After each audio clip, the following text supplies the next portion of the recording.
do hacker que fraudou pelo menos 3 eleições no Brasil, incluindo uma eleição nacional. Eu vou repetir.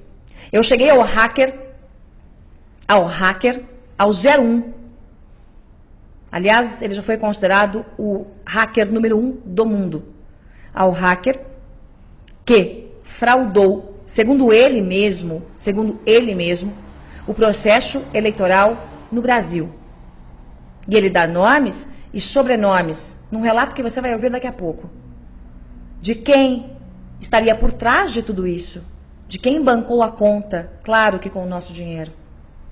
Eu vou te dar alguns dados antes de colocar essa gravação no ar, que você vai ouvir, e você vai entender como é que funciona o processo. Antes de mais nada, eu já aviso aos desavisados que tais informações não estão só em minhas mãos. Claro, eu não sou idiota e nem vou me transformar em arquivo vivo. Tais informações, assim como aquelas que eu já havia passado para vocês, das negociatas dos 600 milhões, estão em mãos de outras pessoas mais capazes, mais protegidas do que eu no processo de investigação. Então, um aviso aos desavisados. Não adianta ameaçar, não adianta vir para cima, não adianta querer me transformar em arquivo, porque mais gente sabe.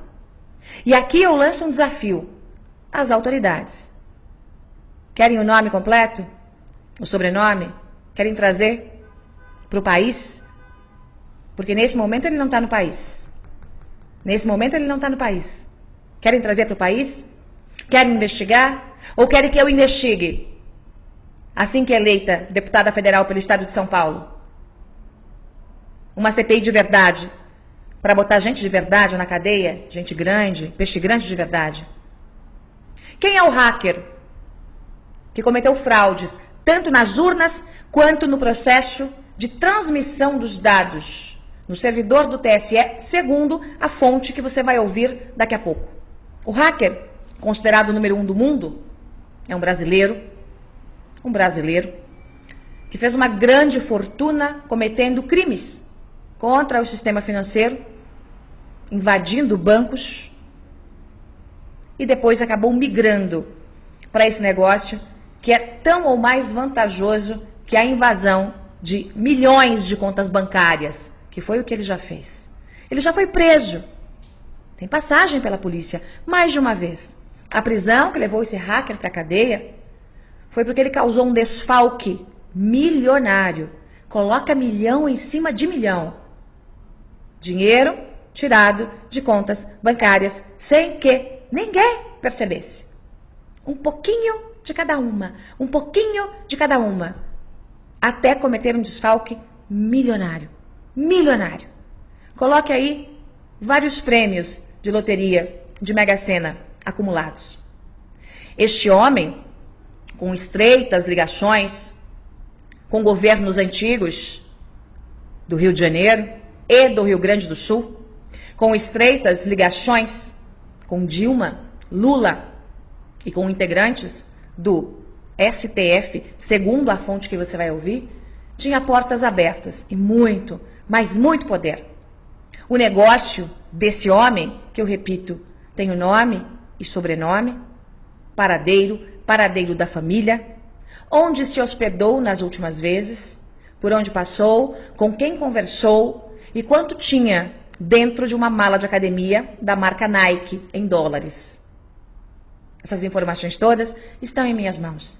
Esse homem que saiu lá da classe média e virou um grandíssimo de um milionário, que foi sequestrado muitas vezes, sequestrado por bandidos travestidos de policiais, não pelos policiais de verdade, policiais corruptos, alguns descobrindo parte dos esquemas, sequestravam e ele se liberava pagando o resgate.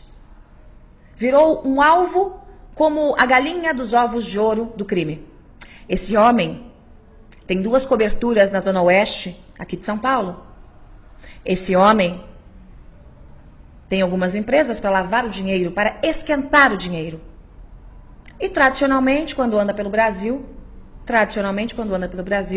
anda com uma mala de academia cheia de dólares. Os negócios fechados, segundo a fonte que você vai ouvir, os negócios fechados envolvendo fraude de urnas e fraude nos sistemas, são feitos em Portugal, não no Brasil. As negociatas todas, não só essas, tá? Não só essas, envolvendo a fraude no sistema de eleições, como outras negociatas envolvendo portos e outras tantas negociatas envolvendo o antigo governo federal, acontecem e, segundo ele, figuras do altíssimo escalão, do mais alto escalão do poder judiciário desse país, acontecem em Portugal. É um brasileiro que se esconde lá para fazer as negociatas. O número 1 do mundo. O homem que anda por hotéis de luxo em São Paulo e que tem um time de hackers. Não é só ele. Alguns integrantes deste bando, deste hacker 01 do mundo, alguns integrantes já não estão aqui para contar a história. Entre eles um jovem que foi executado no Rio de Janeiro, porque abriu a boca. Ele participou de um outro processo de fraude, não o processo que eu vou detalhar para você agora. Ele participou de uma coisa chamada leilão de urnas, em que nos governos do Rio de Janeiro, quem pagava mais levava a eleição. No leilão de urnas. O hacker que abriu a boca não está mais aqui para contar a história. Um jovem foi morto, executado, arquivo queimado, absolutamente queimado. Este hacker é um homem que fez muitos negócios com os governos Dilma e Lula. E que, no ano passado, encontrou com esta fonte que você vai ouvir aqui, também um hacker, também um homem que entende de tecnologia, também um homem que já fez negócios com o hacker número 1 do mundo, o fraudador de eleições. E nesse encontro, ele detalhou como eram as conversas com o alto escalão do poder político, com um ministro do Supremo, que também passou pelo TSE. Essas conversas fora do Brasil, repito, como eram essas conversas, como eram as negociações. E disse que estava bastante tenso, porque estava cansado de fazer tais fraudes, mas que a encomenda já estava feita, agora para 2018. Você vai ouvir alguns detalhes da conversa, o nome da fonte, obviamente, será protegido. Por quê? Porque ele, a partir do nome, a partir do momento em que é revelado o nome, vira alvo. Vira alvo. Então, sob o juramento de resguardar o sigilo de fonte, eu vou colocar para você aqui a conversa com este hacker que me entregou quem é o hacker fraudador do sistema. E como o sistema poderia ou poderá, a depender da nossa vigilância, ser fraudado. Através de uma coisa chamada alteração de rotina.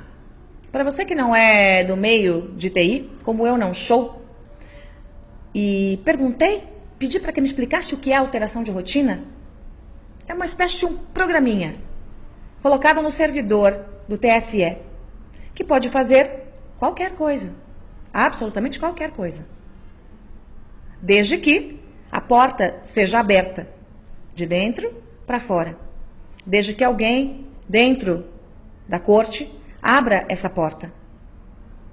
O nome do hacker número 1 do mundo também será mantido aqui sob sigilo. Para as autoridades está disponível. Por quê? Porque também, a partir do momento em que o nome está exposto, ele torna-se um alvo. Eu vou colocar para você um trecho de uma longa conversa que eu tive em relação a esse assunto. Preste atenção nos detalhes que ele conta em relação ao processo, como a fraude pode ser feita, qual é a vulnerabilidade, o que o hacker que garante que fez a fraude fez, com quem ele conversou, qual seria o esquema para essa eleição. Preste bem atenção. E depois eu vou trazer para você quais são as possibilidades de nós nos protegermos nessa eleição, em que todo o povo de bem quer um presidente fora desses esquemas, inclusive desses de compra de urna, em que todos os bandidos, crápulas ligados às fraudes estão com o crime organizado e contra o Jair Messias Bolsonaro. Preste atenção no que diz o hacker que entregou o número 1 do mundo, segundo minha fonte, o fraudador do sistema eleitoral. Em 2017, tive uma reunião com essa pessoa para tratar de um assunto comercial, de uma venda de um empreendimento, procurando investidores, que ele fazia uma fraude bancária, que tinha sido preso em outro tempo, 2005, e depois conheceu, com o passar do tempo, ele conheceu um pessoal do PT, conheceu o pessoal do Lula, da Dilma, o próprio, uma pessoa do STF, lá que é o ministro. Isso são palavras dele, né? Isso que ele passou para mim. E nessa conversa, a gente marcou uma outra reunião para tratar desse negócio e ficou muito superficial, né? Assim, naquele primeiro, me despertou a curiosidade. Na segunda vez eu conversei com ele e aí que ele pegou e explicou como que funcionava. Que a fraude não era só nas urnas, né? Tinha aquela coisa do leilão, que era feito das urnas, que era na urna, isso era uma coisa que ficou no passado, que eles já faziam direto dentro do TSE, né? Dentro dos servidores onde que recebiam, onde eram descarregadas as informações das urnas. E era lá que eles faziam as manipulações dos dados. Através de um software, de um programa. Isso, através de uma rotina dentro do servidor. Então é isso, e que ele tinha um contato, né, frequente com esse senhor aí. E esses contatos eram feitos onde? Em Portugal, na Europa. Assim, onde que eles tratavam não só dos negócios, esse tipo de negócio, de outros negócios. Ele se tornou uma pessoa muito poderosa. Inclusive nessa reunião, né, ele estava com uma mala de dinheiro, fazendo o câmbio, não sei o que ele fazia, mas ele tinha muito dinheiro ali. Dólar? Tinha uns 500 mil dólares, mais ou menos. Andando com a mala. Isso, dentro do Brasil, dentro de um hotel. Isso, tranquilamente. Fazendo a troca de dinheiro. Fazendo mudança de posição. O que é mudança de posição? Mudança de posição é quando a pessoa tem real e ela quer mandar dólar para fora, né? Ou o contrário, né? Tem dólar que quer inverter, né? Então, assim, o pessoal tem conta fora, China. Esse é um mercado que é comum aí entre doleiros, né? Então ele estava agindo como um doleiro, talvez naquele momento, e era uma coisa que ele fazia naturalmente.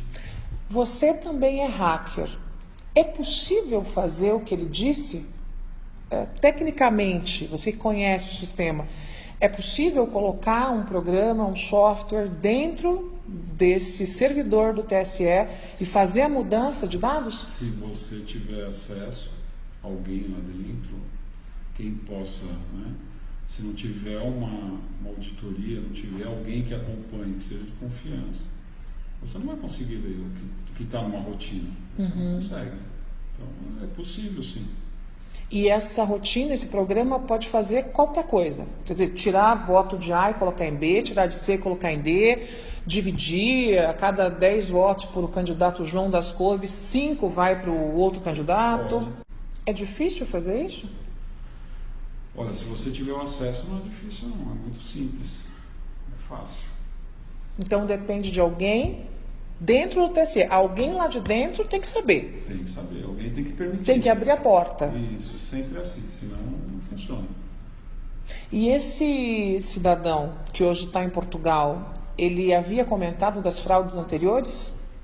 Eles fizeram, acho que umas 2 ou 3 eleições que ele participou diretamente. Depois da prisão, né, ele foi preso um tempo, né, mas não por fraude eleitoral, por outros crime, crimes, né, que seriam desvio de contas bancárias. Isso. Fraudes em bancos federais. E ele deu alguma pista de que estava conversando para essa eleição da última vez que você falou com ele, para essa eleição agora de 2018? A pista que ele deu seria que ele ia conversar com o ministro, né? Sendo que anteriormente essa pessoa tinha muito acesso, dava muito poder para ele. Né? Ele tinha muito acesso ao governo do Rio Grande do Sul. Inclusive, eu nem sei qual partido, né? Eu não tive a curiosidade de saber qual partido. Mas ele tem um poder muito grande dentro do Rio Grande do Sul. Não só no governo, como nas prefeituras. Um cara extremamente poderoso e eu acredito que perigoso, né? Porque não é uma coisa assim para qualquer um, né? Além dessas informações, até se vazar uma informação dessa, a vida dessa pessoa começa a estar em risco, de quem estiver próximo, né? Eles são muito organizados, são organizados demais. Agora, ele mora em Portugal, mas tem negócios no Brasil. Ele mora no Brasil, mas sempre está em Portugal. Os negócios, a maioria dos negócios, transações, isso são tudo que eu estou te passando são informações que ele passou, que ele conversou. E esse amigo aí, esse meu amigo que estava presente, comentou. Mas eles são muito fechados, né? São muito... Eu acho que se expor essa pessoa, pode ser que a vida dele, da família dele, entre em risco aí. O pessoal pode... Eu acho muito difícil alguém, né, que tem essa informação, eles deixarem esse cara vivo por aí para alguém prender com a Polícia Federal, sei lá, Interpol, quem seja. Tem muita gente que vai correr atrás dele. Ou ele vai sumir, né?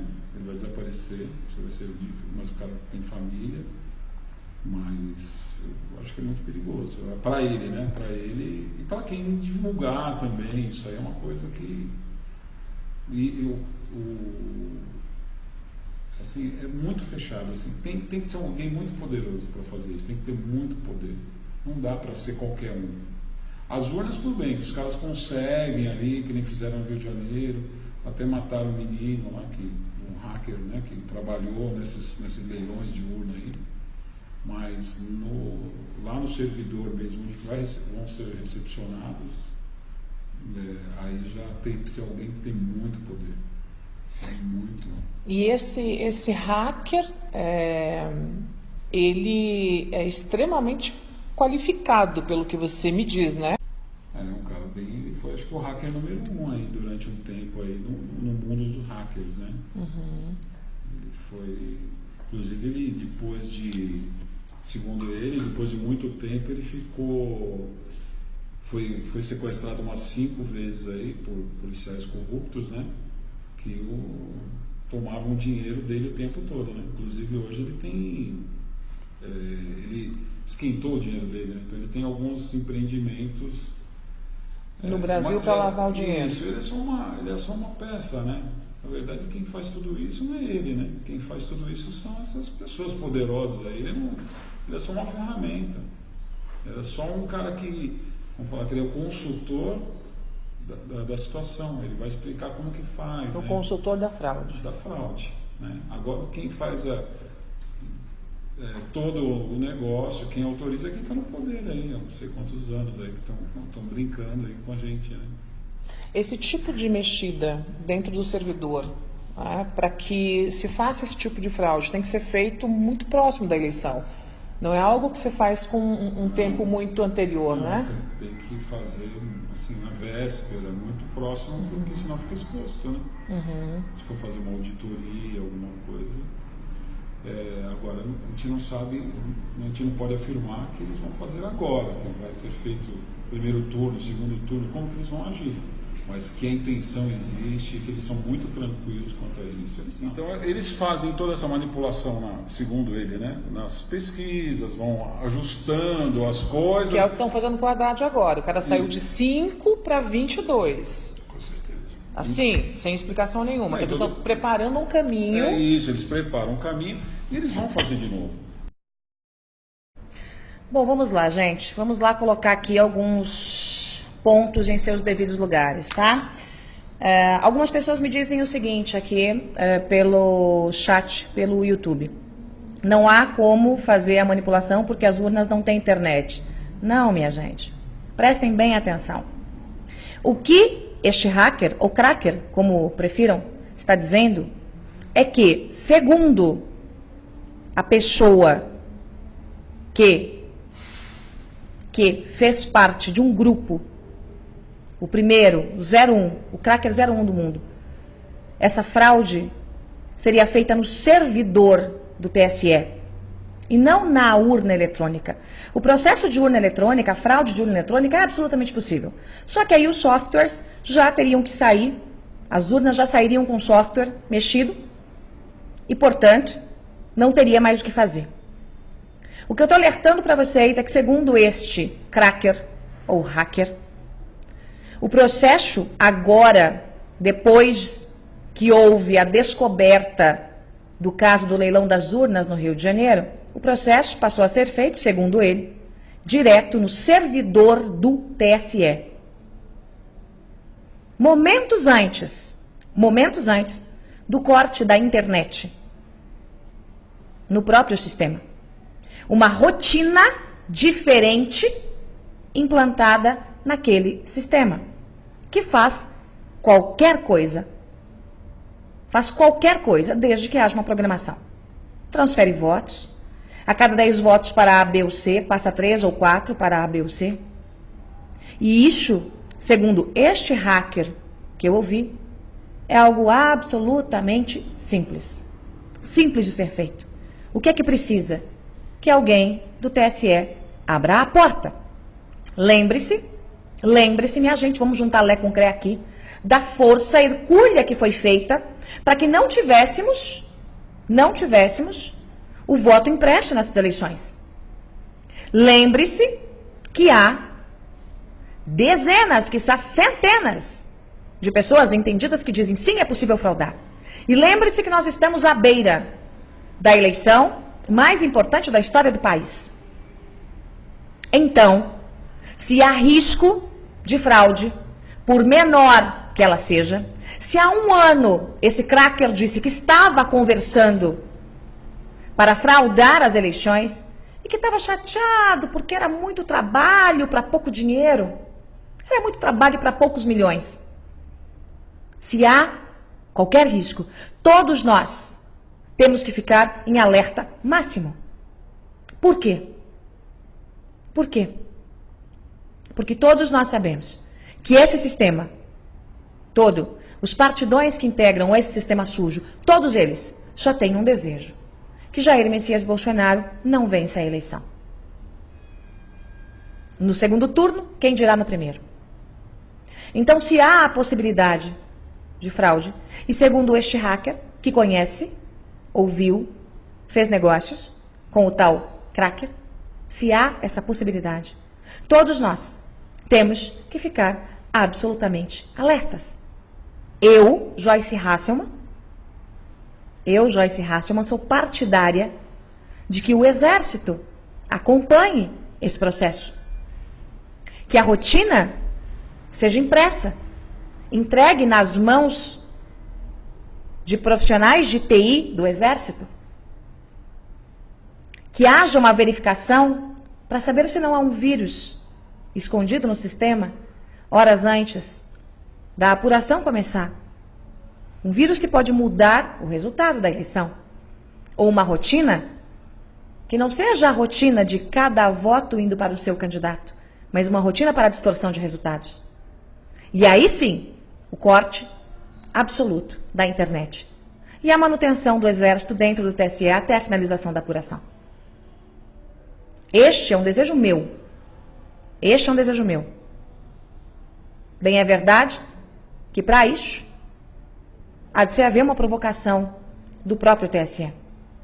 Agora, da mesma forma que os ratos saíram do bueiro quando eu denunciei o esquema que estava acontecendo com a mídia, com dinheiro que estava sendo desviado de madrugada em Brasília, também agora os ratos vão sair do bueiro. O que cabe a nós, além de ficarmos alertas, 100% alertas, é nos garantirmos do outro lado. Como?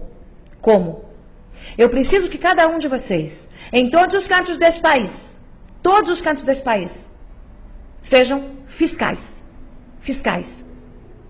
Não é a garantia de uma recontagem de votos, se necessário for.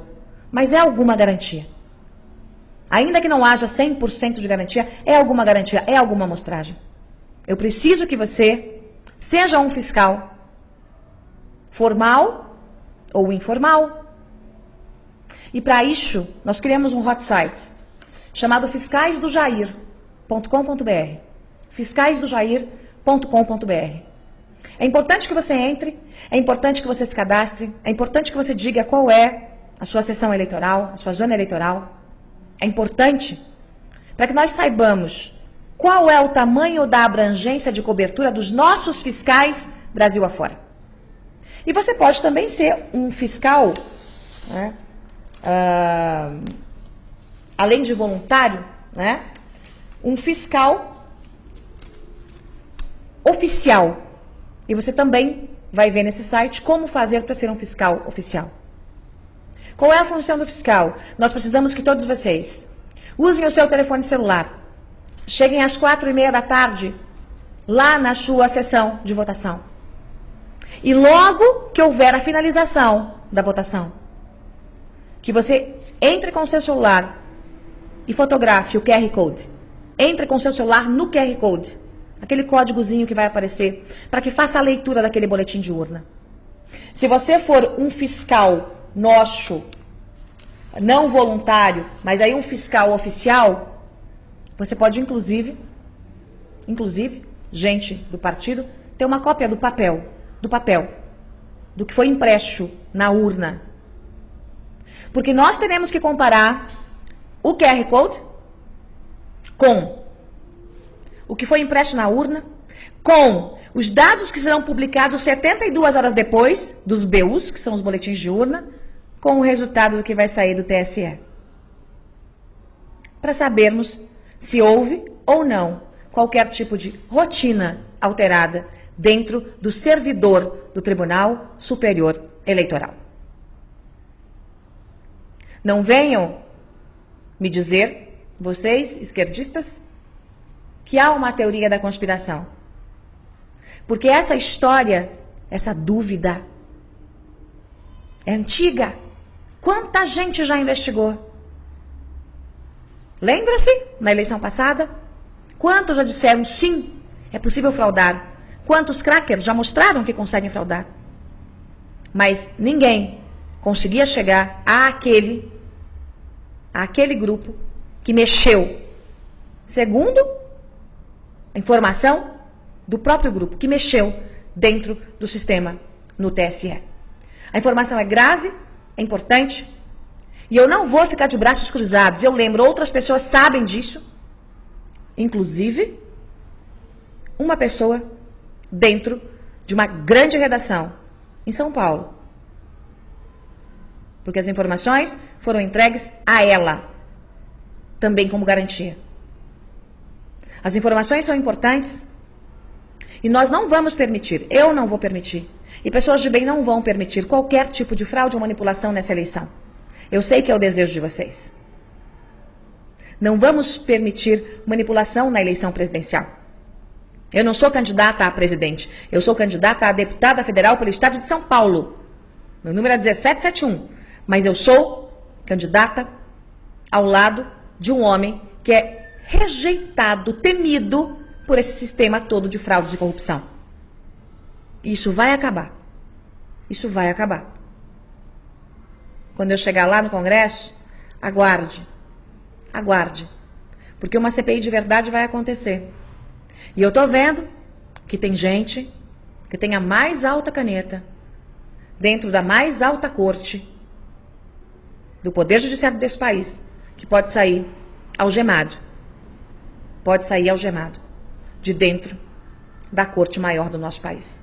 A informação é gravíssima. Portanto, todos nós temos que ficar em alerta máximo a partir de agora. Em alerta máximo. Em alerta máximo. Para impedir qualquer fraude na eleição. Lembro, se houve qualquer tipo de fraude na urna, já era. Já era. Porque as urnas foram entregues nas zonas de votação há muito tempo. Eu estou falando agora de uma fraude, de uma manipulação no servidor do TSE. É isso, minha gente. Espalhe, espalhe, espalhe, espalhe, curta para que esse vídeo chegue ao maior número de pessoas. E todos nós, temos que ficar agora em alerta para que os ratos não tenham coragem de seguir em frente com qualquer tentativa de fraude nas eleições de 2018. Esse Brasil vai mudar, querendo vocês ou não. E esse vocês ou não, eu me refiro a esses canalhas que dominaram o nosso país por tanto tempo. E que tem muito dinheiro, não para comprar uma eleição, para comprar um país. São muitos e muitos milhões. Aliás, esse cracker detalhou para mim como é que o dinheiro entra de volta no Brasil. Como é que essa gente está trazendo o dinheiro de volta, dinheiro roubado do povo, roubado da Petrobras, roubado de estatais, dinheiro de negociatas. Como é que o dinheiro está entrando? Qual é o caminho que o dinheiro faz? As informações, repito, estão à disposição das autoridades. É isso, minha gente. Ótima noite a todos. Vou ficando por aqui. Amanhã, que é o último dia de campanha, eu tenho uma longa agenda, mas um jornal especial para vocês de eleição, onde eu vou falar para você que está indeciso quais são os nomes dos candidatos que eu referendo Brasil afora. Quais são os nomes dos candidatos que eu referendo Brasil afora.